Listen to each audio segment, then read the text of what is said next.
ತಂಗಿ ಅಡುಗೆ ಮಾಡ್ತಾಳಂತ ಹೌದಾ? ತಂಗಿ ಅಡುಗೆ ಮಾಡ್ತಾಳಂತ ಹೌದಾ? ಒಂದೊಂದ್ಸಲ ಸುಟ್ಬಿಡ್ತಾಳೆ. ಸುಟ್ಟು ಅಡುಗೆ ಸುಟ್ಬಿಡ್ತಾಳ. ಮತ್ತೆ ಚೆನ್ನಾಗಿ ಮಾಡ್ತೀನಿ ಅಡುಗೆನ ನೀವು ನೋಡಿದೀರಾ ಅಂತೆಲ್ಲ ಕೇಳಿದ್ಲು.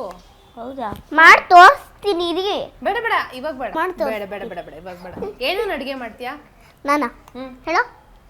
ನೂಡಲ್ಸ್ ಮಾಡ್ತಾಳೆ, ಚಪಾತಿ ಮಾಡ್ತಾಳೆ, ಅದು ಕುಕ್ ಆಗಿರಲ್ಲ. ಚೂರು ಕುಕ್ ಆಗಿರುತ್ತೆ, ಚೂರು ಕುಕ್ ಆಗಿರಲ್ಲ. ಹೌದಾ? ಮೀಡಿಯಂ.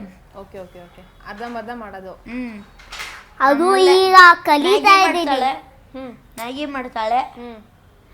ಮ್ಯಾಗಿ ಅದು ಪ್ಲೇನ್ ಆಗಿರುತ್ತೆ. ಮ್ಯಾಗಿ ಆನಿಯನ್ ಹಾಕಲ್ಲ, ಮತ್ತೆ ಟೊಮೆಟೊ ಹಾಕಲ್ಲ. ಸ್ಯಾಲಡ್ ಹಾಕಲ್ವೇನೋ? ಅದು ಸೊಪ್ಪು ಅದು ಎಲ್ಲರೂ ಹಾಕ್ತಾರೆ. ಅದು ಪ್ಲೇನ್ ಆಗಿ ಮಾಡ್ತಾರೆ. ನಾನು ಇವತ್ತು ಮಾಡಿದ್ದೆ ಮ್ಯಾಗಿದಲ್ಲಿ ಟೊಮೆಟೊ, ಆನಿಯನ್, ಮತ್ತು ಕೊರಿಯಾಂಡರ್, ಮತ್ತು lemon chilli, green chilli. Super. ನೀನು ಏನಾಯ್ತು? ಇವನ್ ಪುರಾಣ ಕೇಳಬೇಕು, ಅಡುಗೆ ಮಾಡೋ ಪುರಾಣ. ಸಾಕಾಗಿ ಬಿಡ್ತೀರ. ಹೇಳಾ? ಹೇಳು. ಅನ್ನ ಮಾಡ್ತಾನೆ, ಸಾಂಬಾರು ಮಾಡ್ತಾನೆ, ರಸ ಮಾಡ್ತಾನೆ, ಎಲ್ಲ ಮಾಡ್ಬಿಡ್ತಾರೆ. ನಂಗೆ ಕಿಚನಿಗೆ ಬಿಡಲ್ಲ ಇವನು. ಅದೇ ನಂಗೆ ಕೋಪ. ಹಂಗೆಲ್ಲ ಮಾಡಬಾರ್ದು. ತಂಗಿನೂ ಏನೋ ಅಡುಗೆ ಮಾಡ್ತಾಳಂತಲ್ಲಪ್ಪ. ಅಕ್ಕ ಇವಳು ಎಲ್ಲ ಸುಟ್ಬಿಡ್ತಾಳೆ, ಅದಕ್ಕೆ ತಿನ್ನಕ್ಕೆ ಮನ್ಸ ಬರಲ್ಲ. ಹೌದಾ? ನೆಕ್ಸ್ಟ್ ಟೈಮ್ ಚೆನ್ನಾಗಿ ಮಾಡ್ತಾಳೆ ಬಿಡು. ಅಂದರೆ ನಾನು ನೋಡ್ತಾ ಇರ್ತೀನಿ, ಫ್ರೈ ಆಯಿತು.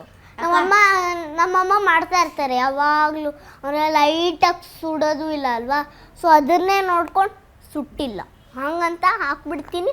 ಅದು ಬೆಂದಿದೆಯೋ ಇಲ್ವೋ ಅಂತ ನಂಗೆ ಗೊತ್ತಾಗಲ್ಲ. ಅಕ್ಕ ಒಂದು ದಿವಸ ನಾನು ಚಿಕನ್ ಮಾಡ್ತಿದ್ದೆ. ಫಸ್ಟ್ ಟೈಮ್ ಮಾಡ್ತಿದ್ದದು. ಇವಳಿಗೆ ನೀನು ಹೋಗಿ ಮಮ್ಮಿ ಹತ್ರ ಕಳ್ಕೊಂಡು ಬಾ, ನಾನು ಅದೆಲ್ಲ ಹಾಕ್ತೀನಿ ಅಂದರೆ ಅದು ಅವಳು ಹೋಗ್ಬಿಟ್ಟು ಕೇಳೋಕ್ಕೆ 1 hour ತಗೊತಿದ್ಲು. ಸುಟ್ಟೆ ಹೋಯ್ತು. ಅಯ್ಯಯ್ಯೋ. ಅದು ತಿಂದೆ.